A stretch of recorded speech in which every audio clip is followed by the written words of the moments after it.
going to stop you there. Right. This is called the Moneghan jig.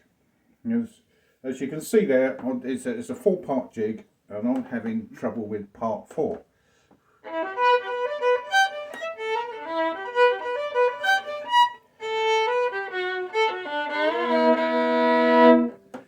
I think the tendency is to rush it, and then you don't know where you are within the beat. But I think what you got to think about this piece. It's well, apart from being controversial politically, because Moneghan is named after the town, which borders Northern and Republic of Ireland, and of course this was an issue with a backstock with Boris Johnson negotiating Brexit and with Europe. But that's enough of the politics. But and I think that what you got to think of on this tune, you want a good sense of rhythm, of beat, of strong beats there, because as I've got the metronome here. But a guitarist, all he has to think, he could get away with just playing this chord all the way through, which is an E minor 7. All these notes. Perhaps go drop down into a D every now and again, but there's 1 or 2 passages you could be D, but arguably you could still have those, because all those notes are contained in the tune, and there's just a few notes in between, like passing notes, and literally, as long as the guitarist sticks to one chord, it's fine, and you'll if he'll concentrate on keeping you in time.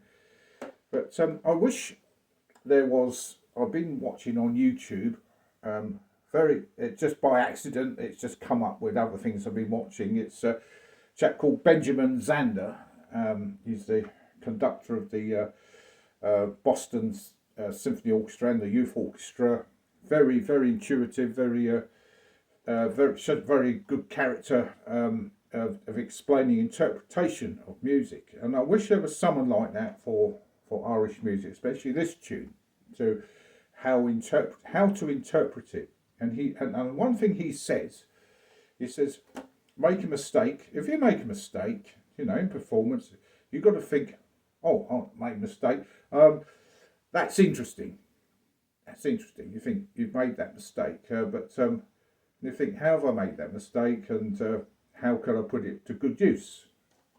Because with I think it applies to classical music as well. I know it's more to the written score, but with Irish music, if I haven't seen the dots of that, I've just learnt it by ear of other players and playing along in sessions.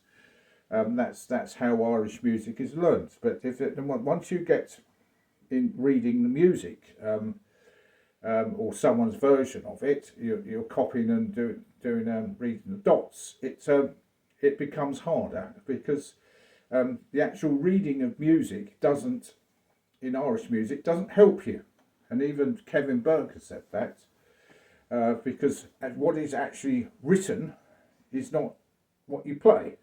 It's because the rhythms in Irish music are very complex, as the same with a lot of this complex rhythm of a lot of pop music as well.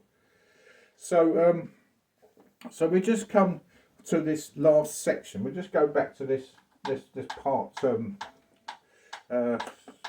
this part 4. I think we can pick it up.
etc. So you can play around with it to actually feel where it's going, and I think the secret of trying to get that part 4 right is to actually think slow, slow it down, think slow, and then you'll be about right. Because I think that because you're doing the string crossing on a